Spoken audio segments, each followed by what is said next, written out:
अभिवादन स्वीकार कीजिए ब्रजेश मिश्रा का और आप देखना शुरू कर चुके हैं द डिबेट। बहनों भाइयों, भारत का सबसे खास पड़ोसी मुल्क नेपाल जल रहा है। नेपाल आंदोलन की चपेट में है, नेपाल में अराजकता है और आज जब मैं आपके साथ डिबेट कर रहा हूं, नेपाल में कोई सरकार नहीं है। गवर्नमेंट ऑफ द डे नाम की कोई चीज़ नेपाल में इस वक्त नहीं है। न वहाँ इमरजेंसी लगी है, न तानाशाही आई है, न सेना का शासन आया है और न कोई इंटरिम गवर्नमेंट बनी है। पिछले 24 घंटे इसके पहले से जो हालात थे पूरे देश और दुनिया ने आपने देखा कि नेपाल में क्या हुआ। आज एक महत्वपूर्ण डेवलपमेंट के तहत कल जैसे ही हिंसा नेपाल में शुरू हुई, उत्तर प्रदेश से लगे हुए 7 जनपद जो सीधे इंटरनेशनल बॉर्डर में नेपाल के साथ जुड़े गए हैं, उन सारे बॉर्डर्स को सील कर दिया गया है। किसी भी तरह के आवागमन पर भारत सरकार और उत्तर प्रदेश की सरकार ने फिलहाल प्रतिबंध इम्पोज कर रखा है और उधर हालात बड़ी तेजी से बदल रहे हैं। अचानक हुई हिंसा और उसके बाद सारे प्रदर्शनकारियों का यूं अचानक से गायब हो जाना, ये अपने आप में भी बड़ी कहानी कह रहा है। और जब ये सब कुछ चल रहा था, रात में इजराइल ने कतर की राजधानी दोहा को इतने बम मारे कि वहाँ पर धुआं धुआं हो गया पूरा शहर। और अभी जब मैं आपके साथ डिबेट करने आ रहा हूँ, यमन की राजधानी सना पर भी इजराइल ने अटैक कर दिया है।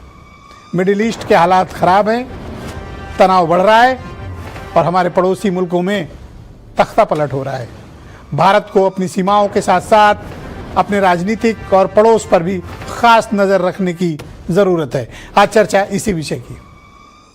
बहन भाइयों, ये तो है देश दुनिया के हालात जो मैंने आपके समक्ष रखे। दुनिया भर की स्थितियाँ ठीक नहीं हैं। आप भी देख रहे होंगे कि पिछले 1 वर्ष से दुनिया भर में कहीं ना कहीं या तो युद्ध हो रहे हैं, या तख्ता पलट हो रहा है, या फिर गंभीर राजनीतिक घटनाएं हो रही हैं। और यह सब कुछ नहीं हो रहा तो विपदा और विपत्ति आ रही है।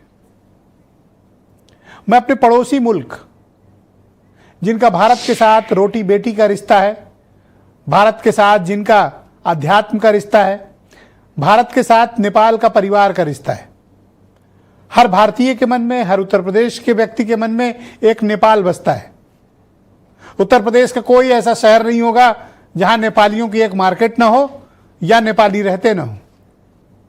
नेपाली और भारतीय एक संस्कृति का हिस्सा है। 2 अलग मुल्क जरूर हैं, 2 अलग सभ्यताएं जरूर हैं, पर दोनों एक दूसरे में समाहित हैं। यह है नेपाल। मैं अपने प्रदेश उत्तर प्रदेश के बारे में कह सकता हूं कि उत्तर प्रदेश के तकरीबन 15 से 20 जनपद ऐसे हैं बॉर्डर के, जहां पर 7 तो सीधे तौर पर जुड़े हुए हैं और 8 अप्रत्यक्ष रूप से जुड़े हुए हैं। बहनों भाइयों, वहाँ की तो इकोनॉमी ही आपस में एक दूसरे से एक्सचेंज चलती। शादियाँ होती है नेपाल में, वो इधर आते हैं, इधर से उधर जाते हैं। बहुत से लोग गोरखपुर में रहते हैं, सिद्धार्थनगर रहते हैं, महाराजगंज रहते हैं, लेकिन उनके घर नेपाल में भी हैं। ये जो रिश्ता है ये बहुत मजबूत है। लेकिन बहनों भाइयों, जब से राजशाही खत्म हुई, माओवादी लौटे सत्ता में, तब से नेपाल अराजकता की चपेट में रहा है।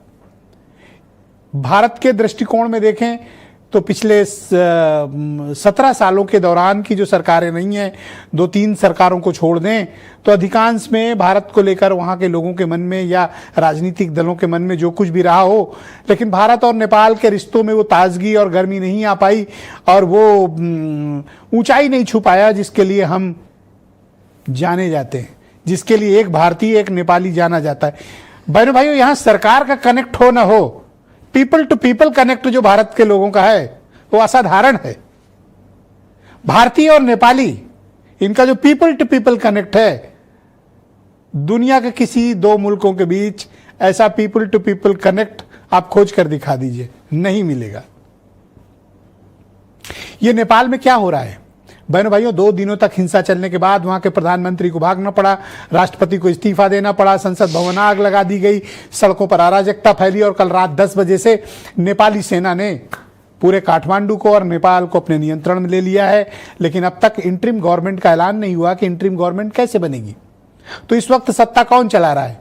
अप्रत्यक्ष रूप से नेपाली सेना इस वक्त सत्ता को हैंडल कर रही है, लेकिन इमरजेंसी सिचुएशन में। लेकिन इंटरिम गवर्नमेंट अब तक क्यों नहीं बन पा रही, यह गंभीर प्रश्न है।